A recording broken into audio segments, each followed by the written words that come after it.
Yesus sudah ada sebelum dia menjadi manusia sebagai firman-Nya Allah yang satu dengan Allah.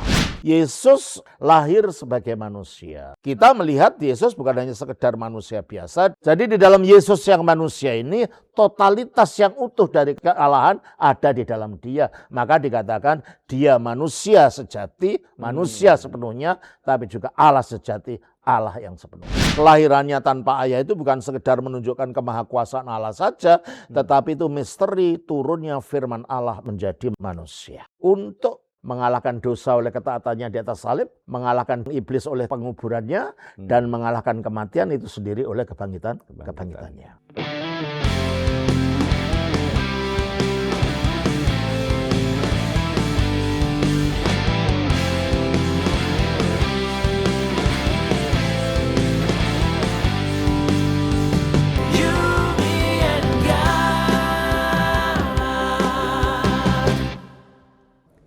Shalom God Lovers, saya Pendeta Martin Harefa kembali menyapa Anda di Diaspora TV Talk Show.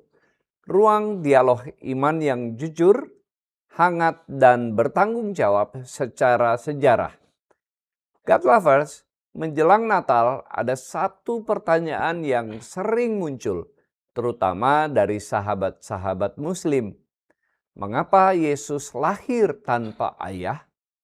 Benarkah Islam menganggap Yesus seperti Adam? Apa makna kelahiran perawan dalam iman Kristen?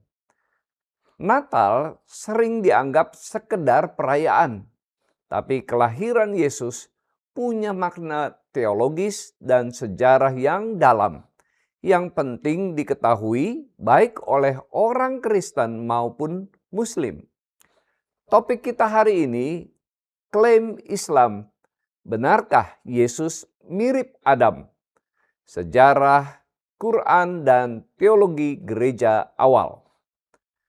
Dan hari ini kita bersyukur bersama narasumber yang sangat dihormati, mantan Muslim, teolog, dan pendiri Gereja Ortodoks Indonesia, Romo Episkop Daniel dari Nikopolis. Shalom Romo. Shalom, terima kasih Pak Martin telah diundang lagi. Iya, terima kasih Romo sudah hadir jauh-jauh dari Bogor. Iya, terima kasih. Sebelum kita mulai percakapan ini, kita akan berdoa sejenak ya Romo. Mari silakan. Ya. Baik. Mari kita bersatu dalam doa. Bapa di surga, kami sungguh bersyukur untuk hari yang indah yang Tuhan berikan. Saat ini kami ingin berbincang-bincang seputar Natal. Kami berdoa dan mohon hikmat Tuhan dan juga tuntunan Roh Kudus-Mu, sehingga apa yang kami perbincangkan sungguh dapat dimengerti oleh banyak orang, bahkan God Lovers yang menyaksikan tayangan ini. Terpujilah nama-Mu Bapa, dalam nama Tuhan Yesus kami berdoa. Amin. Amin. God Lovers, jangan lupa like, komen, dan share video ini supaya semakin banyak orang, baik Kristen maupun Muslim, bisa melihat dialog iman yang sehat, ramah, dan mencerahkan. Dan bagi Anda yang baru pertama kali mampir, welcome. Silakan subscribe dan aktifkan lonceng notifikasi. Diaspora TV juga hadir di Instagram, TikTok, dan Facebook dengan konten inspiratif setiap harinya. Jika Anda memiliki kesaksian hidup yang ingin dibagikan untuk menguatkan banyak orang, bisa menghubungi nomor yang tertera di layar. Baik, kita akan memulai percakapan kita hari ini. Romo, Injil bilang Yesus lahir tanpa ayah. Betul? Kenapa hal ini penting dan bagaimana gereja awal memahaminya?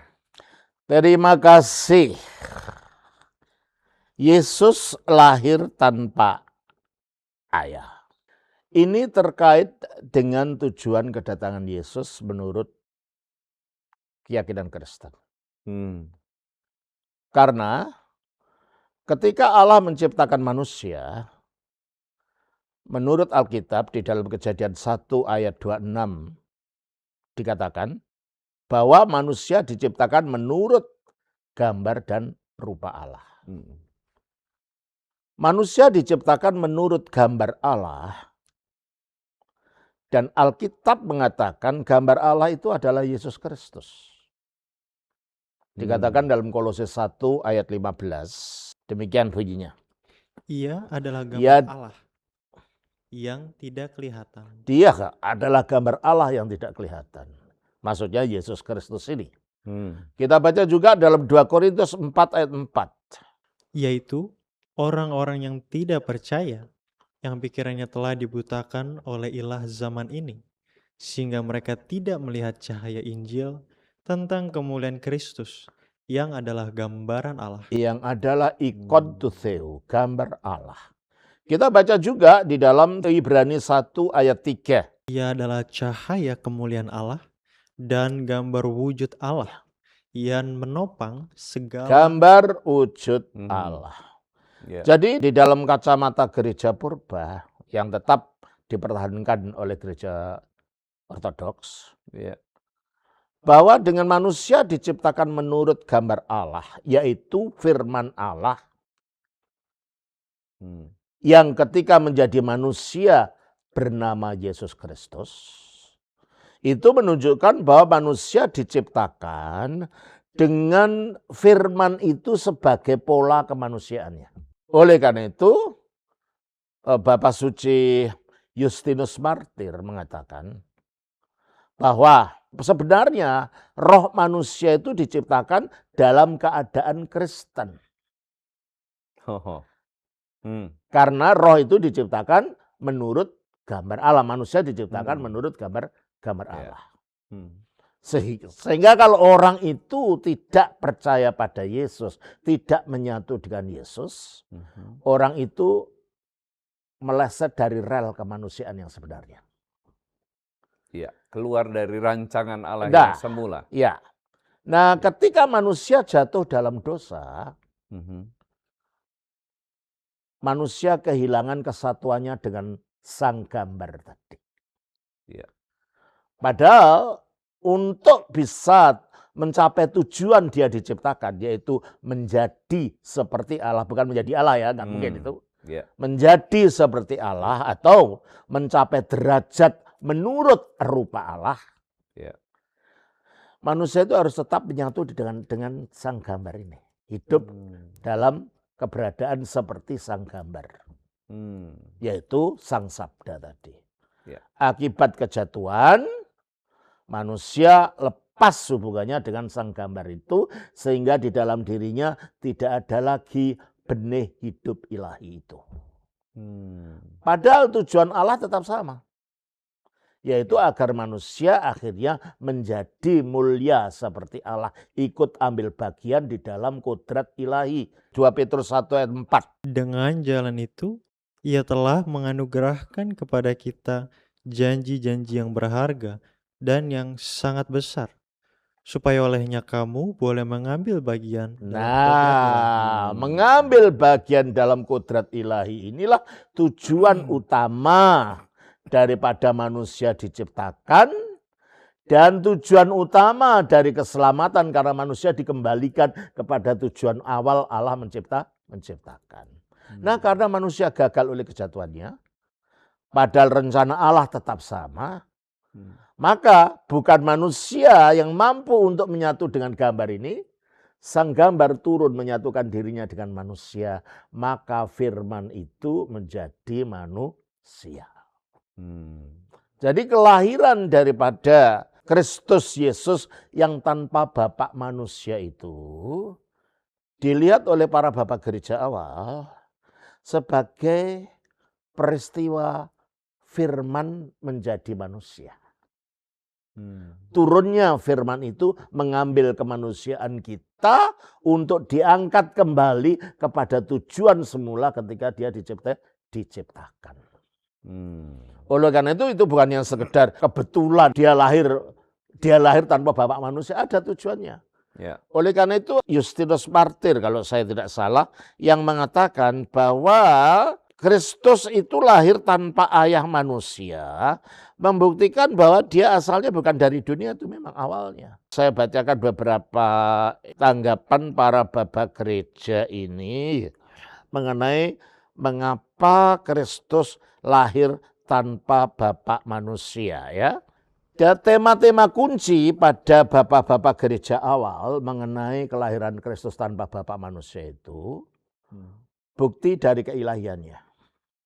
Mengapa? Karena kelahiran oleh perawan itu mendemonstrasikan bahwa Yesus bukan sekedar manusia biasa yang menjadi ilahi, tetapi dia adalah Allah yang menjelma, yaitu firman yang menjadi manusia. Dari mulanya sebagaimana dikatakan oleh Athanasius pada abad keempat. Yang kedua adalah kemanusiaan yang sejati. Kelahiran tanpa bapak manusia itu menegaskan akan kemanusiaan Yesus yang utuh, yang penuh dengan tubuh dan jiwa manusia. Tapi pada saat yang bersamaan dia memiliki kodrat ilahi, suatu batu penjuru dari kristologi iman Kristen Ortodoks. Yang ketiga, perbedaan dari Adam. Itu menegaskan bahwa Yesus sebagai Adam yang baru dilahirkan tanpa mewarisi dosa dan dia menjadi kepala dari ciptaan yang baru. Karena dilahirkan bukan dari hasil hubungan laki-laki dan perempuan. Jadi dia bukan dilahirkan dari reproduksi dari benihnya Adam. Karena dia lahir tanpa campur tangan Adam. Yang kemudian ini juga untuk merupakan pembelaan terhadap bidat-bidat, terutama bidat gnostik waktu itu, yang tidak mempercayai Yesus memiliki kemanusiaan yang utuh. Dia pura-puranya saja jadi manusia. Tidak sejati. Tidak sejati. Oleh karena itu ditegaskan bahwa itu adalah betul-betul manusia. Nah, beberapa bapak gereja kunci yang menegaskan ini, Justinus Martir, yang hidup dari tahun 100 sampai 165. Ya, di dalam bukunya Dialog dengan Trypho. Ya. Irenaeus yang hidup pada tahun 130 sampai 202. Yang berargumentasi peranan Kristus yang unik sebagai Adam yang baru, rekapitulasi dari kemanusiaan yang telah jatuh dan penebusan melalui lahirnya dari perawan.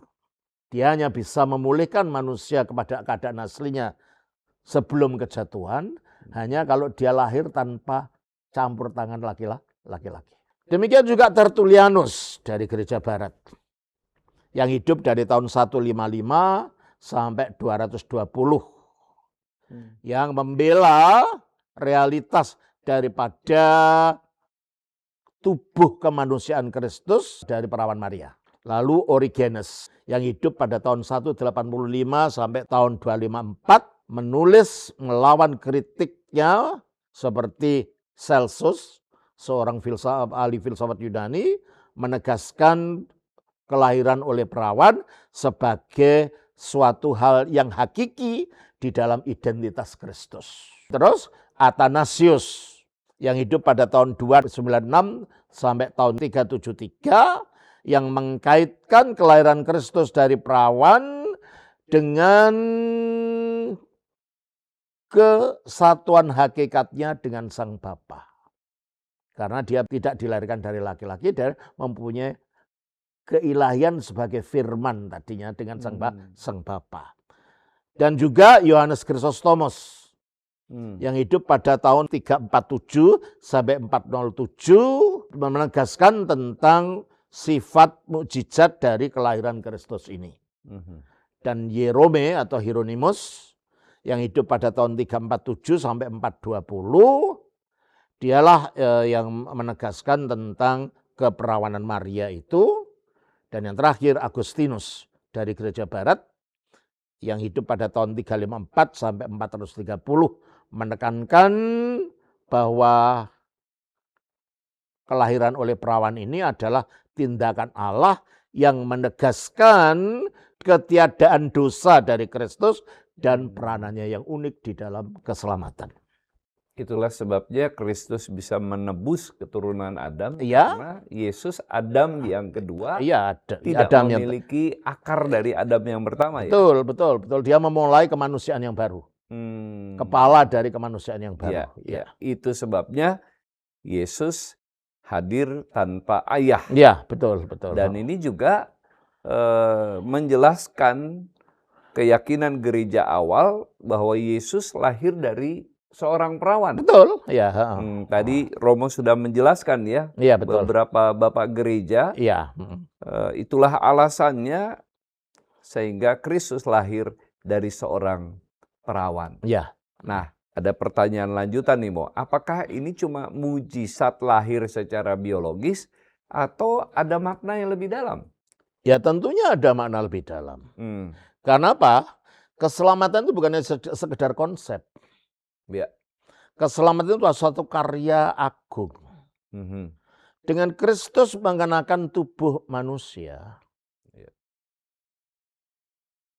maka dia mampu mengalahkan dosa. Mengapa? Karena intinya dosa itu adalah ketidaktaatan. Ketika manusia masih dalam keadaan belum jatuh ke dalam dosa, di dalam Kejadian 2 ayat 16-17 dikatakan, Lalu Tuhan Allah memberi perintah ini kepada manusia. Semua pohon dalam taman ini boleh kau makan buahnya dengan bebas. Tetapi pohon pengetahuan tentang yang baik dan yang jahat itu, janganlah kau makan buahnya. Sebab pada hari engkau memakannya pastilah engkau mati. Jadi kematian diancamkan atau diberitahukan kepada manusia sebagai akibat kalau mereka tidak taat. Ya. Dan Kejadian 3 ayat 6 mengatakan, Perempuan itu melihat bahwa buah pohon itu baik untuk dimakan dan sedap kelihatannya. Lagi pula pohon itu menarik hati karena memberi pengertian. Lalu ia mengambil dari buahnya dan dimakannya dan diberikannya juga kepada suaminya yang bersama-sama dengan dia, dan suaminya pun memakannya. seandainya yang makan hanya Hawa saja, mungkin ceritanya berbeda. Karena Adam sebagai ketua dari laki-laki atau kepala dari laki-laki, dia tidak melarang Hawa untuk melakukan itu, malah dia ikut makan. Berarti Adam juga ikut memberontak. Jadi inti dari dosa yang mengakibatkan kematian itu, upah dosa adalah maut, adalah ketidaktaatan. Maka untuk mengalahkan ketidaktaatan itu harus dilawannya melalui ketaatan. Yang bisa melawan dosa ya adalah ketidaktaatan itu adalah dia yang tidak memiliki dosa. Kristus sebagai firman Allah tentunya tidak berdosa.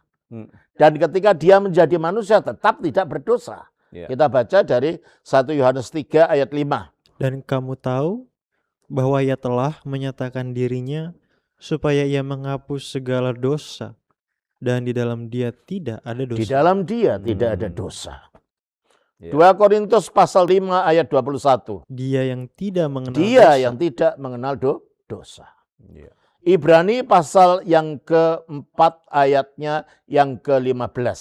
Sebab imam besar yang kita punya bukanlah imam besar yang tidak dapat turut merasakan kelemahan-kelemahan kita. Sebaliknya sama dengan kita, ia telah dicobai hanya tidak berbuat berdosa. Ya. Hanya orang yang tidak berdosa sama sekali, dan Kristus tidak berdosa karena dia adalah penjelmaan, inkarnasi dari firman Allah, yang firman Allah pastilah tidak berdosa. Hanya orang semacam ini yang dapat mengalahkan dosa, dan intinya dosa itu adalah ketidaktaatan. Makanya ketidaktaatan itu dilawan melalui ketaatan mutlak dan total. Dikatakan di dalam Filipi pasal 2 ayat 8. Dan dalam keadaan sebagai manusia, ia telah merendahkan dirinya. Dia merendahkan dirinya sebagai manusia. Dan taat sampai mati, bahkan sampai mati di kayu salib. Jadi matinya di kayu salib adalah wujud ketaatan itu. Iya.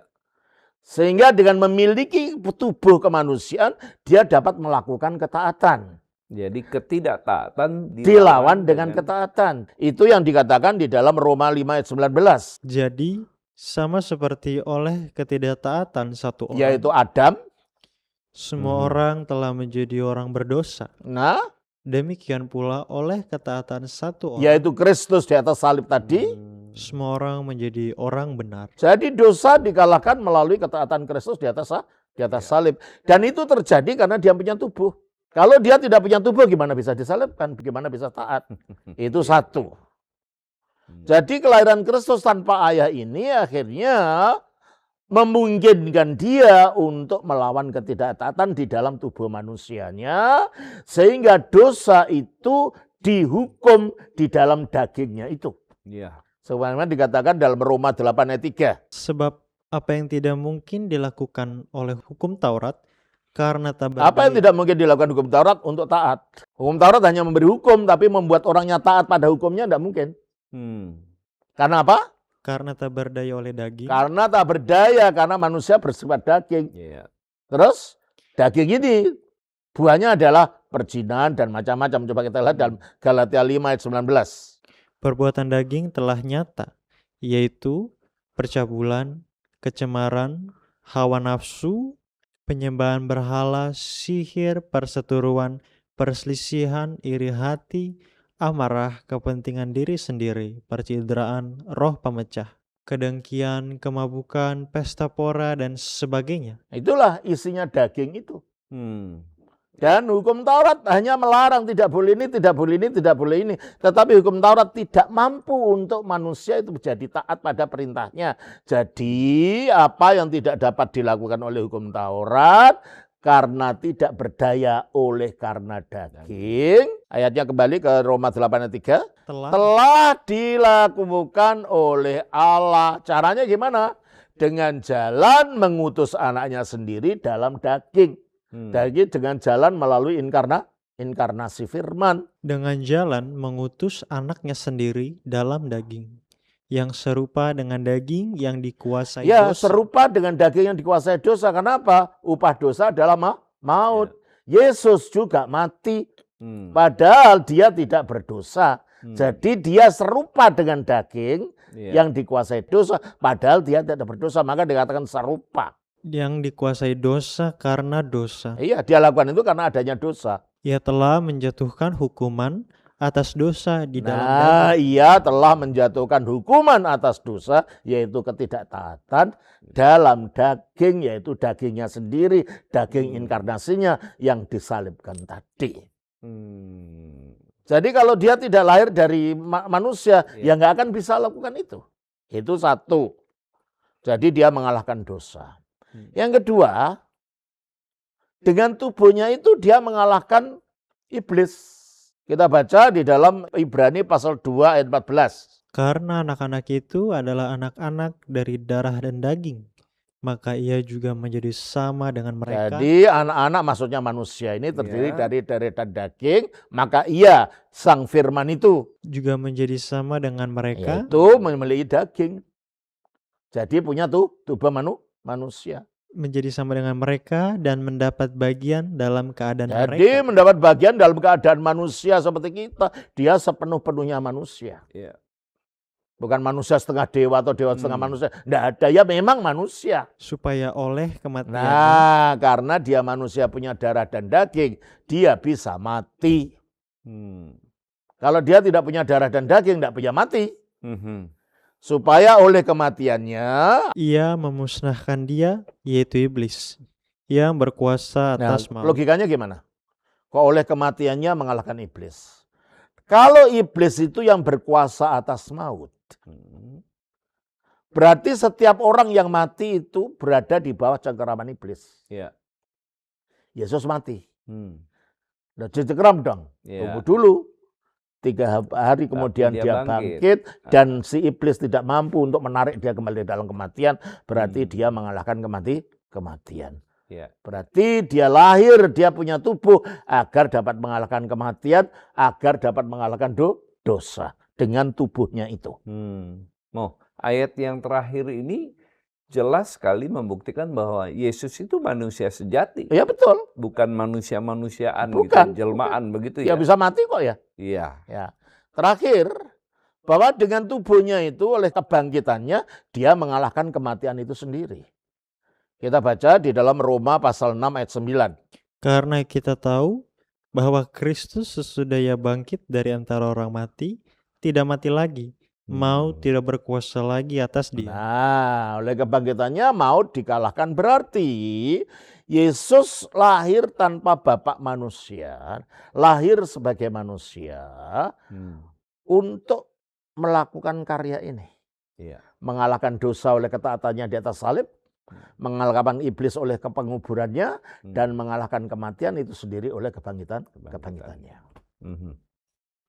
Luar biasa penjelasan yang sangat dalam arti lahir Yesus tanpa ayah dan dari seorang perawan. Iya, betul. Nah, Romo, dalam Islam Isa dianggap nabi dan bukan anak Allah.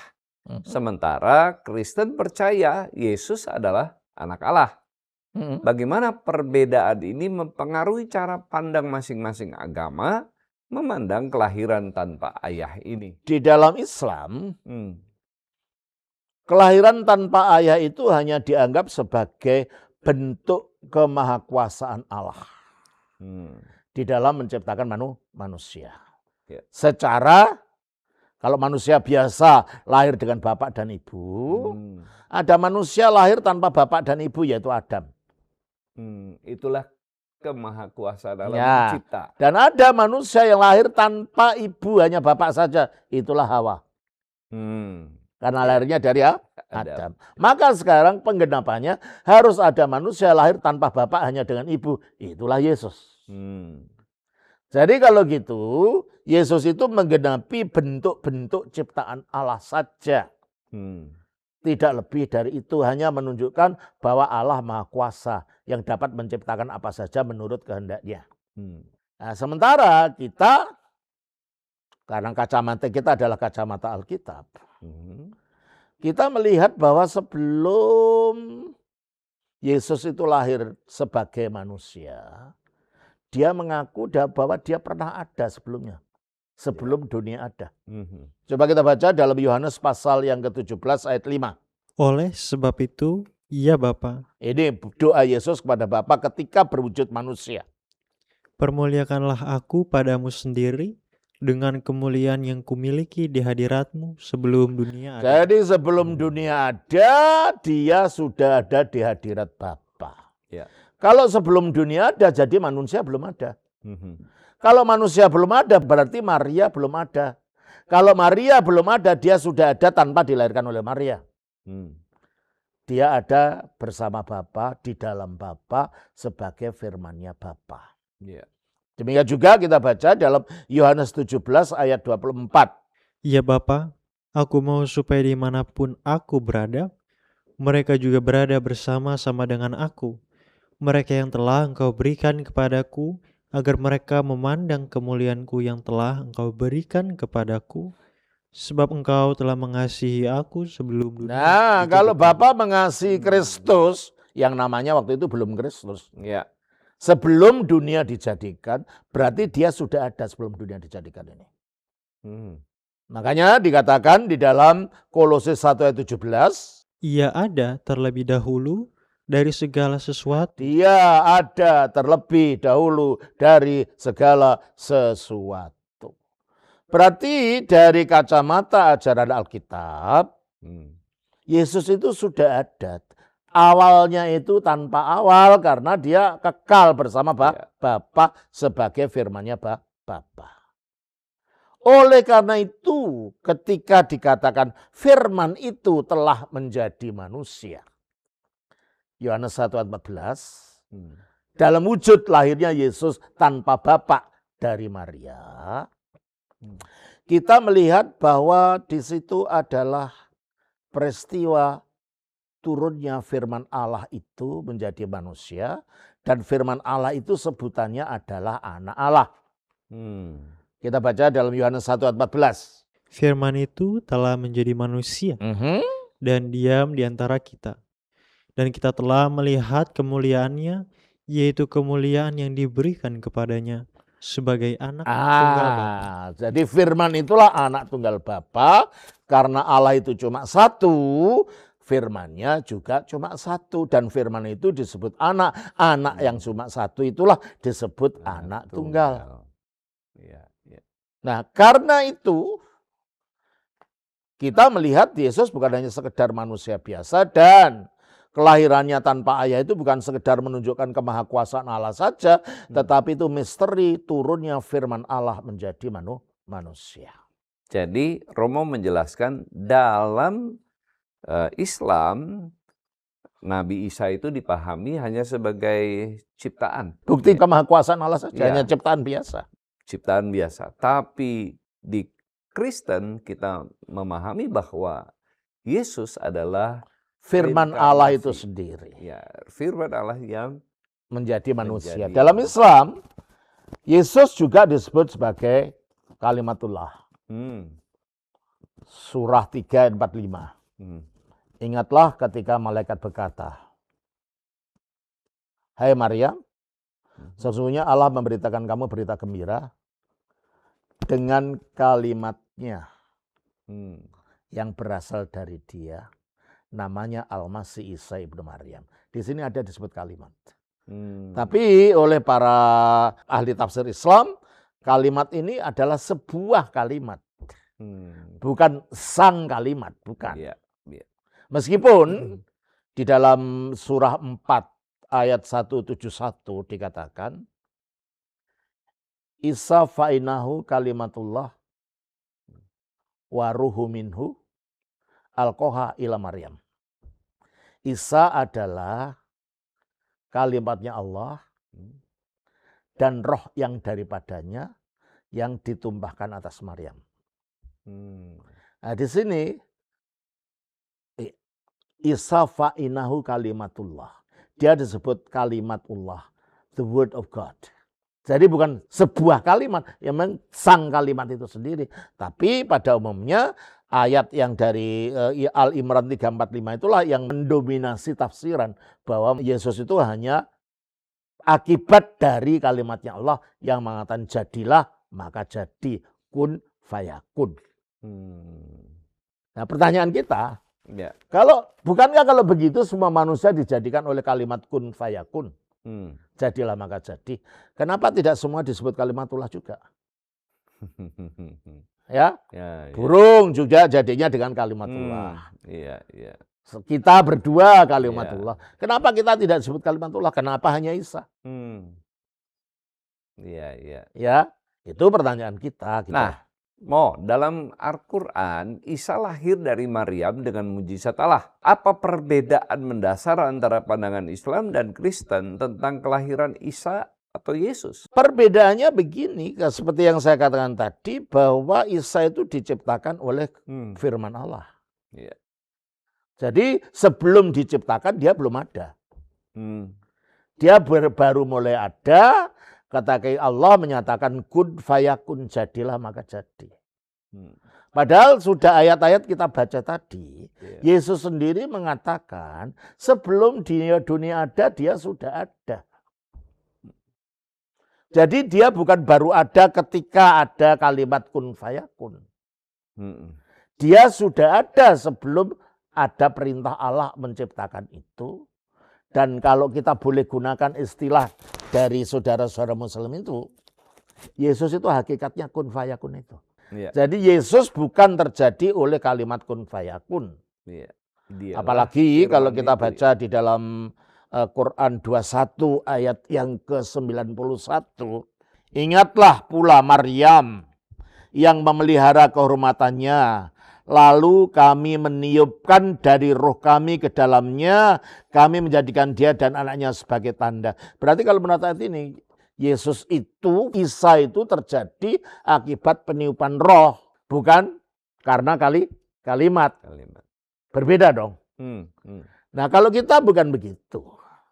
Yesus sudah ada sebelum dia menjadi manusia sebagai firman-Nya Allah yang satu dengan Allah.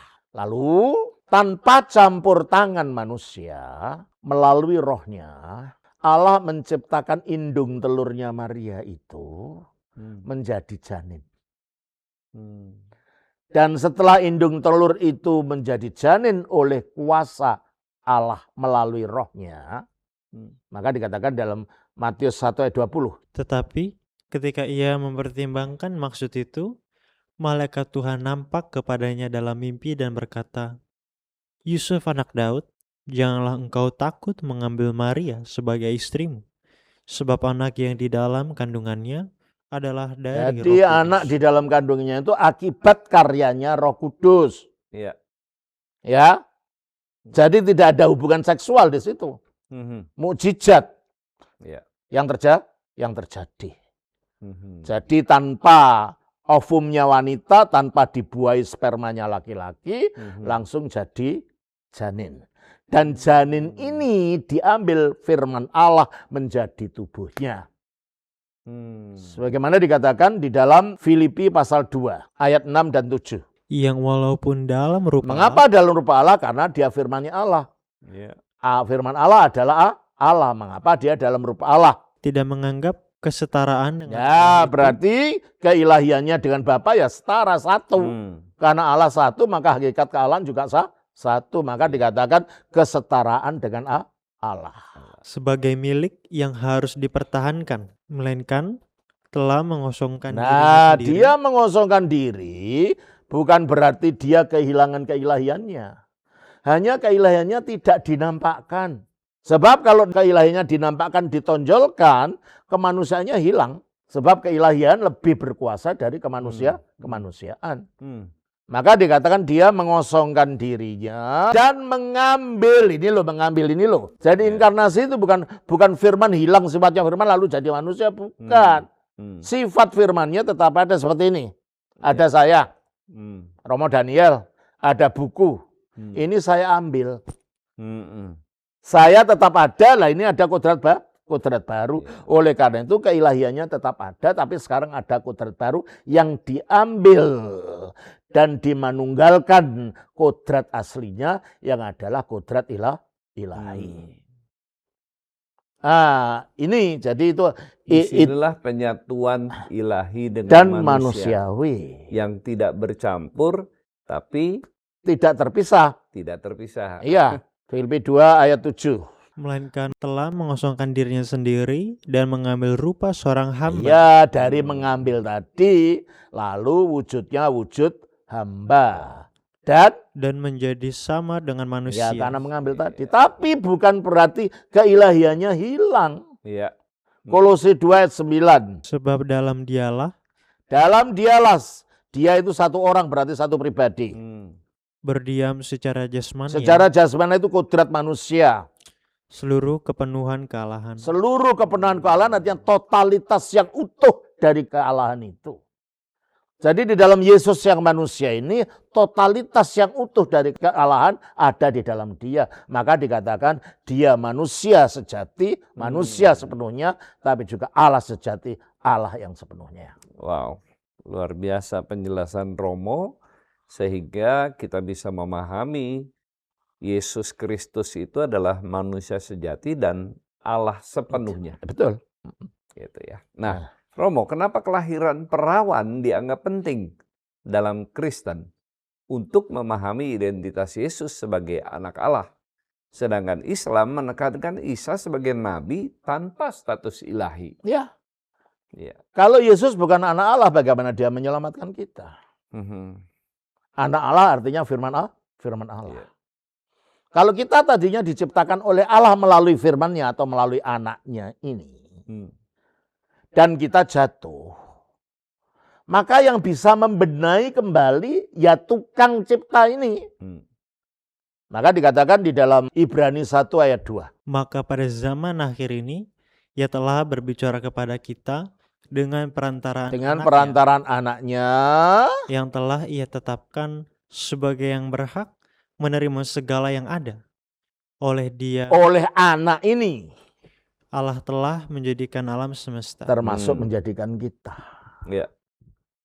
Nah, Kalau kita punya sepatu kita rusak, yang bisa membenahi kembali itu bukan tukang mie goreng, ya tukang sepatu. Ya. Kalau kita punya baju kita rusak, yang bisa membenahi bukan tukang sepatu, ya tukang jahit.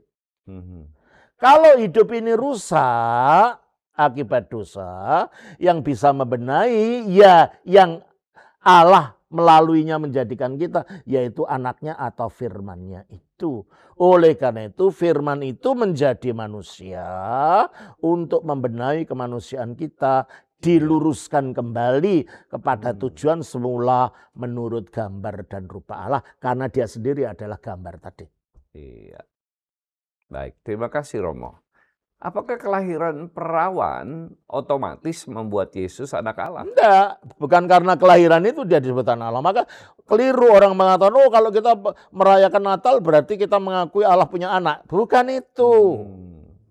Ya. Dia sudah anak Allah sebelum dia lahir ke bumi. Tadi kan sudah kita baca. Ya. Coba kita baca di dalam Ibrani 1 ayat 2. Maka pada zaman akhir ini, ia telah berbicara kepada kita dengan perantaran anaknya, yang telah ia tetapkan sebagai yang berhak menerima segala yang ada. Oleh dia Allah. Oleh anak ini. Allah telah menjadikan alam semesta. Jadi anak ini ada sebelum alam semesta dijadikan. Dan melalui anak ini alam semesta dijadikan. Jadi Yesus disebut anak Allah bukan karena lahir tanpa bapak. Seolah-olah Allah kawin dengan Maria. Dia sudah dari awalnya. Sudah dari awalnya dia anak Allah karena dia firman Allah. Paham Romo. Jadi segala sesuatu dijadikan oleh Yesus sendiri. Sebelum bernama Yesus. Ya, ketika dia masih firman. Ya. Makanya dia disebut anak Allah. Iya, betul. Nah, apa hubungan kelahiran perawan dengan doktrin inkarnasi? Firman menjadi manusia. Ya sudah saya katakan tadi. Bahwa kelahiran perawan kalau kita baca dari Galatia 4 ayat 4. Tetapi setelah genap waktunya, maka Allah mengutus anaknya yang lahir dari seorang perempuan.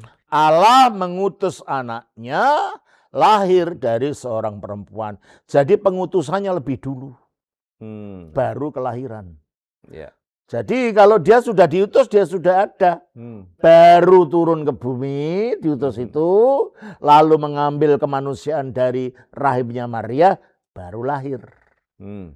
Dengan demikian maka kelahiran Yesus Kristus ini bukanlah sekedar kelahiran ajaib, tapi memang firman Allah yang diutus itu yang mengambil daging dari Maria, lalu lahir, inilah inkarnasi. Dari kata incarnus. Carnus itu bahasa Latin daging. Incarnus menjadi incarnatio, dan dalam bahasa Belanda menjadi inkarnasi. Akhirnya kita ucapkan dalam bahasa Indonesia inkarnasi, artinya menjadi daging. Nah, membaca ayat yang barusan, ini kita perlu hati-hati karena ada hamba Tuhan yang bilang Yesus itu sedikit lebih rendah dari Allah karena dia utusan. Kan dibilang utusan sebagai manusia. Utusan dalam arti gini loh, coba kita baca dalam Yohanes pasal 6 ayat 38. Sebab aku telah turun dari sorga. Oke, turunnya dari surga. Bukan untuk melakukan kehendakku, tetapi untuk melakukan kehendak Dia yang telah mengutus aku. Jadi mengutusnya bukan sebagai utusan dalam arti rasul dalam pengertian agama Islam, bukan. Dia diutus karena turun dari surga. Nah, turunnya dari surga itu dari mana? Kita baca dalam Yohanes pasal 8 ayat 42. Kata Yesus kepada mereka, jikalau Allah adalah Bapamu, kamu akan mengasihi aku, sebab aku keluar dan datang dari Allah. Dia keluar dari Allah. Ya. Tadinya di mana? Di dalamnya Allah. Satu di dalam Allah, berarti dalam keilahiannya dia satu dengan Allah, dia setara dengan Allah seperti yang dikatakan di dalam Filipi 2 ayat 6 tadi. Maka dia tidak lebih rendah dalam keilahiannya dari Bapa. Ya. Dia diutus bukan karena dia lebih rendah. Ya. Dia diutus ya seperti kata-kata saya ini. Sekarang saya utus keluar sana, ke TV sana. Supaya sampai ke telinga pendengar. Ya. Tapi apa kata-kata saya itu lebih rendah dari saya? Enggak. Setara. Nah, kalau kita ingat Yesus itu firman, kita selalu ingat bahwa dia satu dengan yang punya firman gitu kan. Iya, iya. Ya, oke. Baik, ini menjawab beberapa pertanyaan kok Yesus sedikit lebih rendah dari tafsiran. Ya, karena coba kita baca dalam Yohanes 15 ayat 28. Yohanes 14 ayat 28. Kamu telah mendengar bahwa aku telah berkata kepadamu, aku pergi, tetapi aku datang kembali kepadamu. Sekiranya kamu mengasihi aku, kamu tentu akan bersukacita, karena aku pergi kepada Bapakku, sebab Bapa lebih besar daripada aku. Ya, mengapa Bapa lebih besar? Ini yang ngomong dalam wujud manusia. Dan sebagai manusia tentunya Bapa lebih besar dari dia. Iya. Tapi dalam hakikat keilahiannya, dia setara dengan Bapa, satu dengan Bapa. Iya. Jelas ini ya? Iya. Ya, kalau kita tidak mengerti bahwa Yesus itu punya dua kodrat, Bisa kejebak ya. kejebak. Di Iya, dalam iya. kodrat ilahinya dia satu dengan Bapa, setara dengan Bapa. Iya. Tapi dalam kodrat kemanusiaannya dia lebih rendah dari Bapa. Iya. Baik, terima kasih Romo. Bagaimana gereja awal menolak pandangan gnostik atau kelompok lain yang menafsirkan kelahiran Yesus berbeda? Ya, kalau kelompok gnostik itu terutama yang di dalam aliran yang disebut aliran Duketisme, berasal dari kata dukein, kelihatannya. No. Gnostik itu mengatakan bahwa yang tubuh ini itu jahat. Oh. Makanya kalau ada Allah menciptakan tubuh, berarti Allah yang jahat. Oleh karena itu mereka mengatakan Allahnya perjanjian itu Allah yang jahat, perjanjian lama. Oleh karena itu perjanjian lama tidak boleh digunakan karena ini berasal dari Allah yang jahat. Nah, makanya sekarang ada satu yang namanya demiurgos. Semacam makhluk roh pengantara antara Allah dan manusia. Itu satu-satunya yang tidak terjatuh ke dalam dosa lalu terjebak dalam daging. Lalu turun ke bumi, pura-pura kelihatannya jadi manusia. Itulah Yesus Kristus.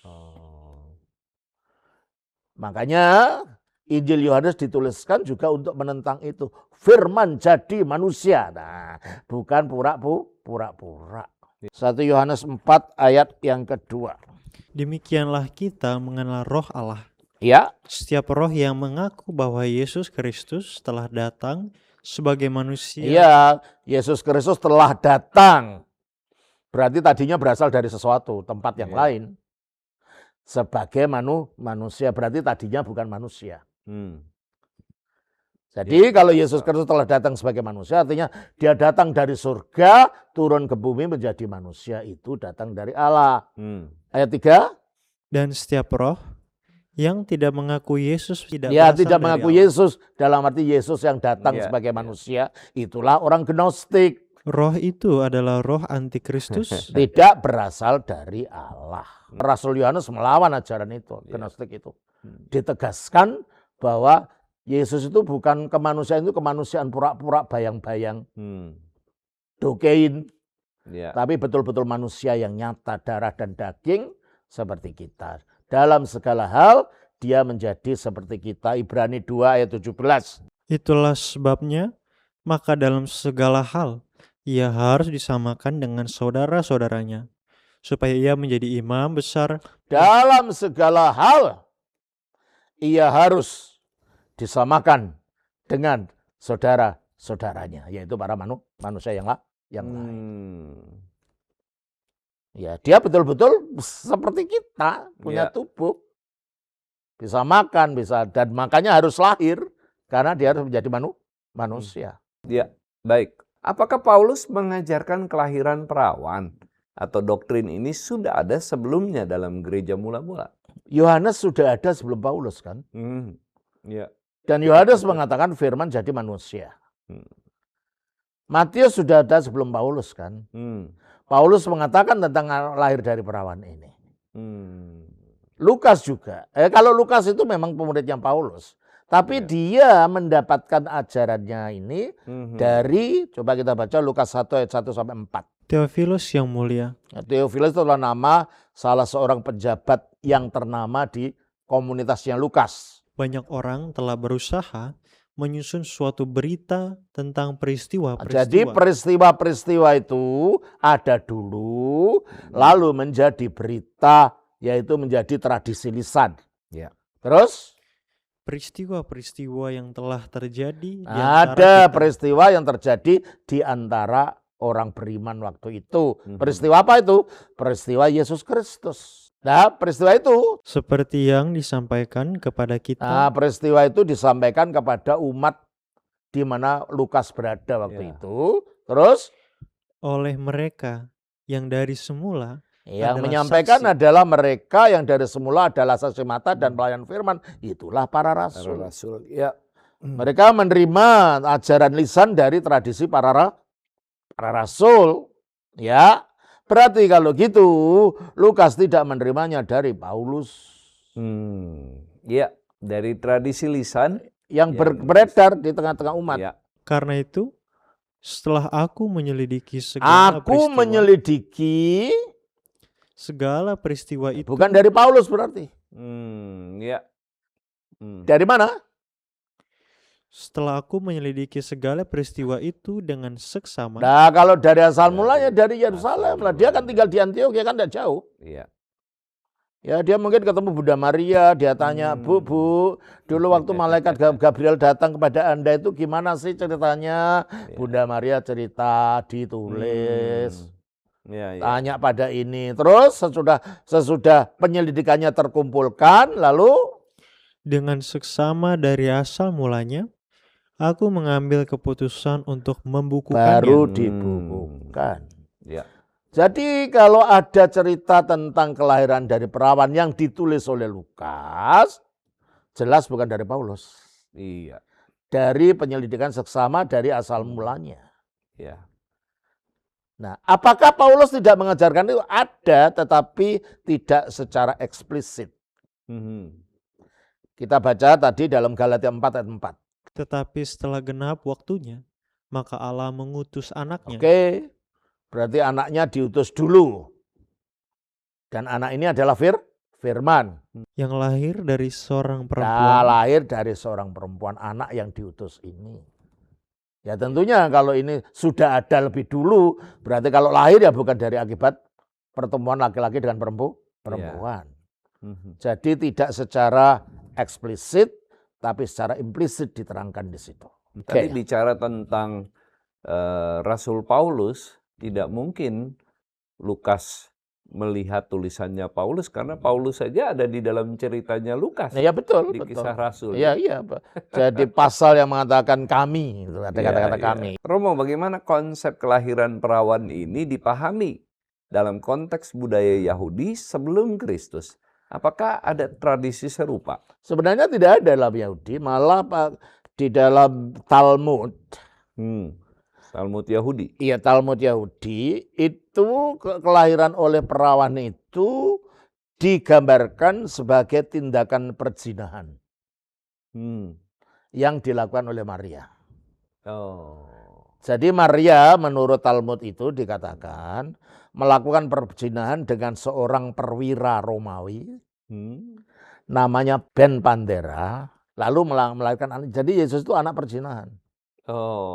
Menurut Talmud. Ya, dan kemungkinan besar kata Ben Pandera ini salah mengerti dari kata Parthenos. Parthenos itu anak darah atau perawan. Lahir Ben itu bin. Ya. Ya. Anak darah ya. Jadi anak-anaknya Pandera, anaknya Parthenos gitu kan. Iya. Akhirnya berubah diucapkan oleh para pimpinan agama waktu itu, dilestarikan dalam Talmud bahwa Yesus itu hasil perzinahan antara Maria dengan perwira tentara Romawi namanya Ben Pandera. Kenapa? Karena Talmud ditulis oleh musuh-musuh orang-orang yang memusuhi ajaran Kristen, yaitu orang-orang Farisi. Iya. Oleh karena itu kitab Talmud itu kalau bertentangan dengan iman Kristen yang ada, ya teman ortodoks, ya tentu saja karena itu munculnya Talmud itu sejaman dengan munculnya kekristenan ortodoks di zaman purba. Wajar aja Wajar saja, tulisannya, tulisannya memfitnah dan miring begitu ya. Iya, malah kalau di dalam Talmud dikatakan Yesus itu sekarang mati, sekarang ini ditenggelamkan dalam sumur yang berisi tinja. Dia tenggelam di situ. Karena dia ini penyesat luar biasa. Ya, dia nulis orang Farisi waktu itu. Kisahnya keji sekali ya. Iya. Nah, Romo, apakah ada catatan sejarah non-Kristen tentang kelahiran Yesus? Sejarah non-Kristen tentang kelahiran Yesus yang secara eksplisit tidak ada. Bahwa Yesus itu ada, pernah hidup itu ada, banyak. Orang-orang di luar kekristenan. Iya, yang paling yang coba saya baca. Ini ada buku saya ya. Di sini saya jelaskan secara rinci semuanya tadi. Iya. Di situ dijelaskan ada beberapa orang ya yang memberikan tentang kematiannya, terutama tentang penjalipannya. Tentang kematian Yesus. Iya, itu ada Flavius Josephus, seorang sarjana Yahudi, sarjana sejarawan Yahudi.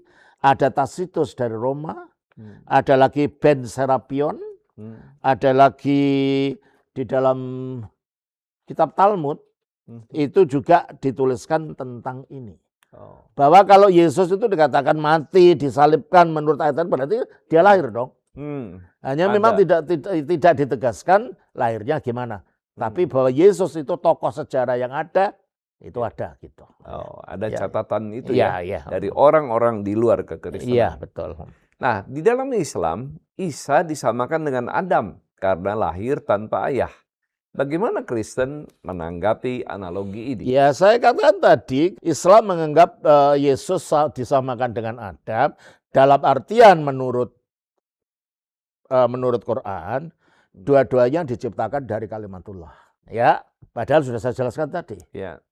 Yesus di dalam surah 21 ayat 91 diciptakan melalui roh yang dihembuskan. Sementara iman Kristen, ya memang ada paralel antara Yesus dengan Adam. Tapi bukan dalam arti itu. Paralelnya paralel kontras. Ya. Coba kita baca dari 1 Korintus 15, 44 sampai 46. Yang ditaburkan adalah tubuh alamiah, yang dibangkitkan adalah tubuh rohaniah. Maksudnya tubuh kita ini. Ya. Jika ada tubuh alamiah, maka ada pula tubuh rohaniah. Terus? Seperti ada tertulis, manusia pertama, Adam, menjadi makhluk yang hidup. Tetapi Adam yang akhir. Yesus disebut Adam yang akhir. Karena dia apa? Dia menjadi rekapitulasi kemanusiaan Adam yang sudah jatuh. Dan dia menghilangkan sifat-sifat kejatuhan Adam itu. Yaitu mati dan dosa. Melalui penyalipannya, melalui penguburannya, dan melalui kebangkitannya. Dia yang mengakhiri kodratnya Adam, maka dia disebut sebagai Adam yang terakhir. Itu pertama. Tapi sekarang dia memunculkan kemanusiaan baru, yaitu kemanusiaan kebangkitan yang tidak bisa mati. Tetapi yang mula-mula datang bukanlah yang rohaniah, tetapi yang alamiah. Kemudian barulah datang yang rohaniah. Manusia pertama. Manusia pertama berasal dari debu tanah. Itulah Adam. Dan bersifat jasmani. Manusia kedua berasal dari surga. Kalau sebagai Adam, dia Adam terakhir karena mengakhiri sifatnya Adam. Kalau sebagai manusia, dia manusia kedua karena dia memunculkan kemanusiaan yang tidak dapat mati melalui kebangkitannya. Dan karena dia asalnya dari surga. Dan dia tidak terikat dengan dosa asalnya Adam. Betul. Iya. Jadi demikian ya. Jadi sangat beda pemahaman antara Islam dan Kristen tentang paralelnya Adam. Juga ada paralel lagi yang lebih penting. Kita baca di dalam Roma 5 ayatnya yang ke-12. Sebab itu, sama seperti dosa telah masuk ke dalam dunia oleh satu orang. Oleh siapa? Oleh Adam ketika dia tidak taat. Dan oleh dosa itu juga maut.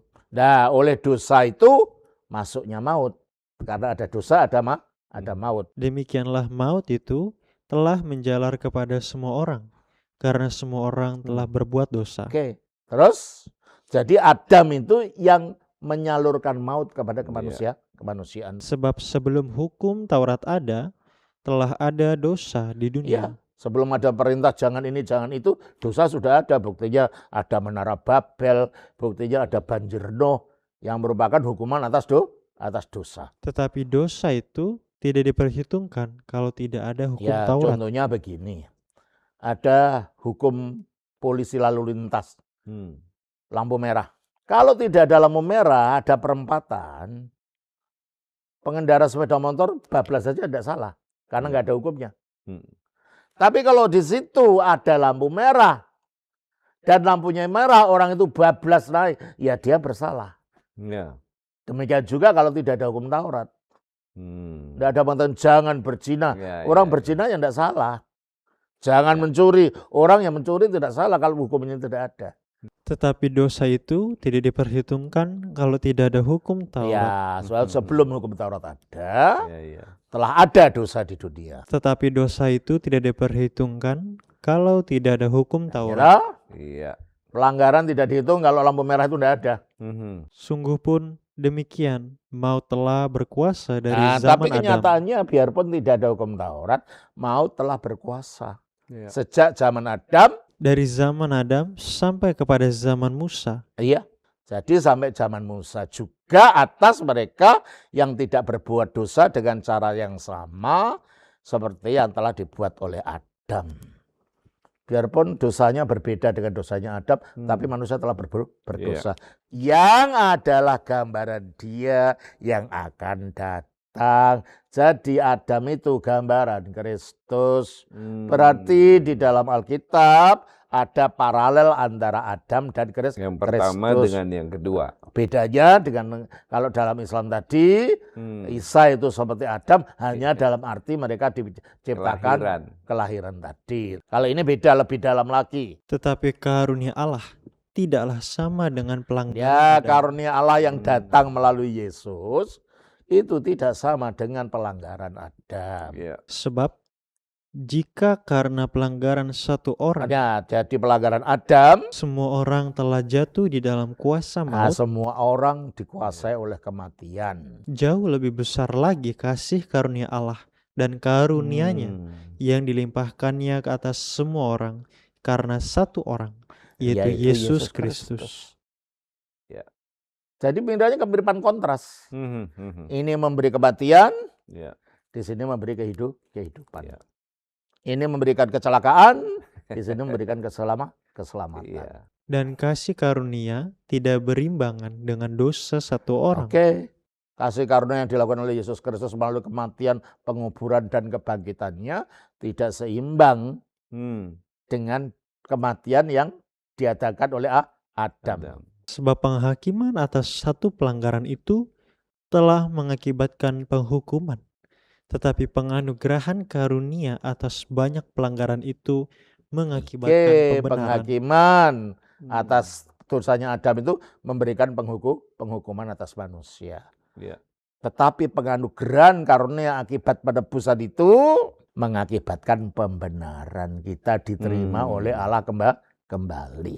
Sebab jika oleh dosa satu orang, maut telah berkuasa oleh satu orang itu, Ya, maut telah berkuasa atas Adam sebagai keturunannya Adam. maka lebih benar lagi mereka yang telah menerima kelimpahan kasih karunia dan anugerah kebenaran akan hidup dan berkuasa oleh karena satu orang itu, yaitu Yesus Kristus. Luar biasa. Ya. Kontras gitu loh. Ya. Jadi tidak sama, tidak sejajar Yesus dengan Adam. Ini hanya tentang kelahiran yang tidak punya ayah. Iya. Kalau ini justru Maknanya lebih dalam gitu. Sangat berbeda ya. Sebab itu sama seperti oleh satu pelanggaran semua orang beroleh penghukuman, demikian pula oleh satu perbuatan kebenaran semua orang beroleh pembenaran untuk hidup. Ya. Jadi kalau di dalam Alkitab paralelnya Adam dengan Kristus bukan masalah penciptaannya. Penciptaannya tidak paralel, sudah Iya. kita bahas. Tetapi paralel dalam arti pembawa kematian, Dan pembawa kehidupan. kehidupan, Hmm. pembawa penghukuman, pembawa kebenaran, dan Iya. seterusnya. Baik, terima kasih Romo, ini penjelasan yang sangat dalam. Apa perbedaan teologis paling mendasar antara pandangan Kristen dan Islam tentang kelahiran tanpa ayah, terutama soal ketuhanan, penebusan, dan akhir zaman? Soal ketuhanan, ya akhirnya tadi ditekankan, kelahiran oleh perawan itu menunjukkan bahwa Yesus itu lahir dari pengutusan sebelumnya sudah ada. Dengan demikian dia sudah ada sebagai firman-Nya Allah. Berarti Allah itu sejak kekal punya firman. Ya. Yang firman itu turun ke bumi. Mhm. Dan akhirnya firman-Nya ini yang menyatakan Allah. Dan kelahirannya oleh perawan Maria ini, janinnya jadi janin oleh Roh Kudus lah, karya Roh Kudus. Berarti kalau begitu dari peristiwa kelahiran ini kita melihat ada Allah itu memiliki firman dan rohnya. Firman yang menjadi daging itu dan rohnya yang menciptakan daging jadi janin itu. Jadi dari kacamata ketuhanan, maka kelahiran oleh perawan itu membawa kita pada pemahaman tentang Tritunggal. Sebab kalau Allah tidak punya firman, padahal firman yang jadi manusia. Yeah. Dan kemanusiaannya itu kalau tidak ada laki-laki yang ikut campur serta, itu adalah mujizat Allah melalui kuasa Roh Kudus. Soal akhir zaman, soal akhir zaman ya, akhirnya karena sang firman ini telah melaksanakan tugas penebusannya itu bagi melepaskan manusia dari kuasa dosa, iblis, dan kematian. Dan nyatanya manusia yang ditebus pun masih bisa mati. Maka supaya kematian itu akan dikalahkan, dia harus datang lagi nanti untuk mengalahkan itu. 1 Korintus pasal 15 ayat 23. Tetapi tiap-tiap orang menurut urutannya. Iya, urutan kebangkitan itu. Kristus sebagai buah sulung. Kristus sebagai yang pertama-tama bangkit. Sesudah itu mereka yang menjadi miliknya. Mereka yang menjadi miliknya ikut dibangkitkan karena menyatu dengan kebangkitan Kristus. Pada waktu kedatangannya. Pada waktu kedatangannya. Kemudian tiba kesudahannya. Yaitu bila mana ia menyerahkan kerajaan kepada Allah. Ya, sebagai Mesias, dia telah dibeli segala kuasa di surga dan di bumi. Pada akhir zaman setelah keselamatan itu selesai, mau dikalahkan oleh kuasa ketuhanan, ya sekarang sudah selesai, kembali kepada Bapa.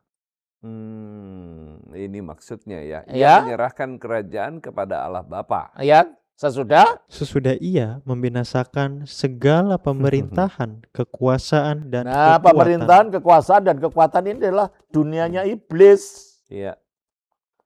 Jadi dia akan menghancurkan kuasa iblis, kuasa roh jahat ini. Karena dikatakan dalam Efesus 6 ayat 12. Karena perjuangan kita bukanlah melawan darah dan daging, tetapi melawan pemerintah-pemerintah. Nah itu pemerintah-pemerintah. Melawan penguasa-penguasa. Melawan penghulu-penghulu dunia. Penghulu dunia gelap ini. Melawan roh-roh jahat. Ini nanti akan dihancurkan waktu Yesus datang. Total. Ya. Secara prinsip sudah dikalahkan waktu dia dikuburkan. Tapi secara total nanti dihancurkan, dilenyapkan kuasanya ketika dia datang. Bukan hanya iblis ya, semua antek-anteknya yang di bawahnya itu. Siapa musuh yang terakhir dibinasakan? 1 Korintus 15 ayat yang ke-26. Musuh yang terakhir yang dibinasakan ialah maut. Jadi musuh yang terakhir yang dibinasakan ialah maut. Sehingga waktu itu tidak ada kematian lagi, yang ada hidup kekal bersama Allah. Itulah akhir dari segalanya dan permulaan hidup bersama Allah. Nah, Romo, bagaimana kelahiran perawan Yesus terkait dengan rencana keselamatan bagi manusia menurut Kristen? Sudah saya katakan tadi. Karena manusia diciptakan menurut gambar dan rupa Allah. dan manusia jatuh dalam dosa dan gambar Allah itu adalah Kristus, maka agar tujuan daripada keselamatan tetap berjalan, Ya. maka firman itu menjadi manusia dan itulah inkarnasi. Hmm.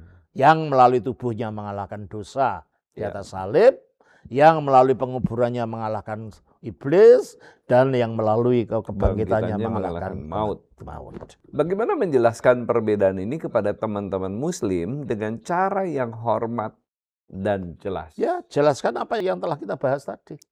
Kronologis tadi, Iya, kelahiran iya. Kristus. Makna kelahirannya apa, tunjukkan perbedaannya.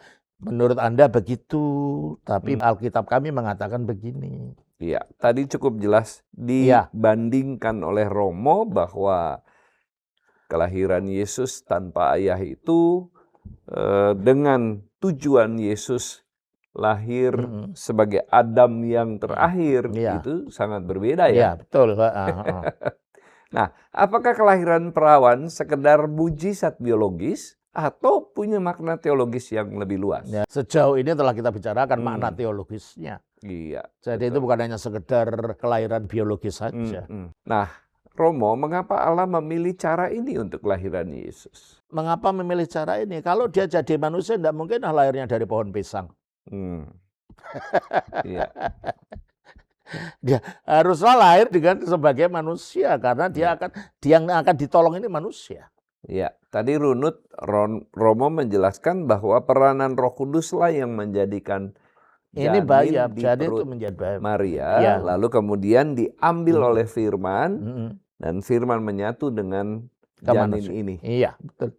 Jadi yang ilahi menyatu dengan yang manusia. Inilah cara yang ditetapkan Allah dalam kelahiran. Nah, benarkah ada yang menganggap kelahiran Yesus itu legenda belakangan dan bagaimana gereja menanggapinya? Ya memang ada orang-orang yang memang anti Kristen membuat cerita-cerita itu. Yang mengatakan Natal itu adalah berasal dari mengikuti perayaan dewa-dewa. Iya, dewa matahari. Iya, dewa matahari. Dan itu sudah saya bahas sebelumnya. Nah, dan terutama ada seorang yang bernama Hislop. Bukunya The Two Babylon, kalau tidak saya lupa itu. Di mana dia mengatakan dia membuat teori konspirasi macam-macam. Yang sebenarnya dia menyerang gereja Katolik, anti Katolik, tapi itu mengenai Kristen semua padahal yang akhirnya diserang. Ya salah satunya bahwa kelahiran Yesus itu meniru dewa-dewa pagan. Bukan hanya dewa Romawi, katanya itu kelahiran Krishna, itu kelahiran siapa. Padahal tidak ada orang Hindu merayakan kelahiran Krishna tanggal 25 Desember itu. Iya kan. Itu mengada-ada ya. Iya, mengada-ada ya. Nah, terakhir, apa pesan Natal yang relevan bagi dunia modern terkait kelahiran Yesus tanpa ayah? Dan apa yang teman-teman Muslim bisa pelajari dari peristiwa ini? Saudara, di dalam Yesus Kristus dengan dia lahir tanpa ayah, membuktikan ada suatu kejadian manusia yang tidak terjadi melalui peristiwa lumrah. Kalau saya dengan Pak Martin, ya kita peristiwa lumrah, ada bapak, ada ibu, dan lahir dari mereka. Dan ini ada manusia lahir tanpa campur tangan laki-laki. Lahir hanya peristiwa perempuan. Berarti dia adalah manusia yang memulai sesuatu keberadaan kemanusiaan yang baru. Dunia sekarang dalam keadaan kacau. Dunia sekarang dalam keadaan yang penuh dengan segala macam kejahatan. Dan Alkitab mengatakan dunia ini memang dunia yang jahat. Galatia 1 ayat 4. Yang telah menyerahkan dirinya karena dosa-dosa kita, untuk melepaskan kita dari dunia jahat. Dia datang dan lahir sebagai manusia untuk memulihkan dunianya manusia karena dunia jahat. Kita dilepaskan dari kejahatan itu. Jadi oleh karena itu kalau dalam gereja ortodoks peristiwa Natal itu bukan dirayakan dengan jingle bell dan lain-lain yang tidak ada kaitannya dengan Natal kan itu. Kita puasa dulu meskipun tidak puasa penuh ya. Kita bertarak mengikuti puasa Daniel. Ya, selama 40 hari. Mengapa? Untuk merendahkan diri kita, menerima kasih karunia Allah yang dengan kasih-Nya menurunkan anaknya, firman-Nya ke dunia ini demi keselamatan kita. Dan nanti setelah puasa itu, maka kita ada liturgi khusus yang sifatnya bukan nyanyi-nyanyian atau tari-tari, bukan. Sifatnya bersifat liturgis yang membawa kita kepada pemahaman yang takzim dan khusyuk tentang arti makna Natal ini. Ya. Jadi di situ kita akan diingatkan. Dunia kacau karena banyak orang meninggalkan Kristus.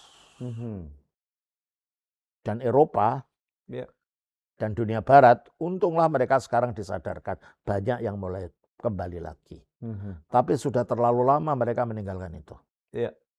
Dan dunia bukan saja meninggalkan, menolak. Makin saudara menolak Kristus, makin kacau hidup saudara. Dan makin kacau dunia ini. Maka pesan yang ingin saya sampaikan adalah datanglah kepada Kristus. Dia yang memulai pembaruan kemanusiaan itu, dan dia dapat juga memberikan pembaruan kepada kehidupan kita dan kehidupan saudara. Baik, terima kasih Romo pesannya untuk kita semua yang mendengarkan paparan mengenai Yesus, kelahirannya, dan juga Natal. Terima kasih. God Lovers, percakapan kita bersama Romo Episkop Daniel dari Nikopolis sungguh membuka mata dan meneguhkan iman. Kita belajar bahwa kelahiran Yesus tanpa ayah bukan sekedar mujizat, tapi pernyataan kasih Allah. Gereja awal memahami inkarnasi sebagai inti keselamatan. Dan bahkan Quran pun menegaskan kelahiran perawan. Tetapi maknanya sangat berbeda dari pemahaman gereja. Terima kasih Romo atas hikmat dan penjelasan yang diberikan. Dan terima kasih untuk God Lovers yang setia mengikutinya. God Lovers, jangan lupa like, komen, dan share video ini supaya semakin banyak orang, baik Kristen maupun Muslim, dapat melihat diskusi yang jujur dan mendewasakan iman. Jika Anda memiliki kesaksian, pengalaman iman, atau pertanyaan teologis yang ingin dibahas di Diaspora TV Talk Show, Anda dapat menghubungi nomor yang tertera di layar. Setiap topik akan kami pertimbangkan dengan baik, dan penayangan akan disesuaikan dengan tema serta kebutuhan program. Tetap ikuti Diaspora TV Talk Show berikutnya, karena kita akan terus menghadirkan dialog, kesaksian, dan refleksi iman yang menguatkan hati. Tuhan Yesus memberkati.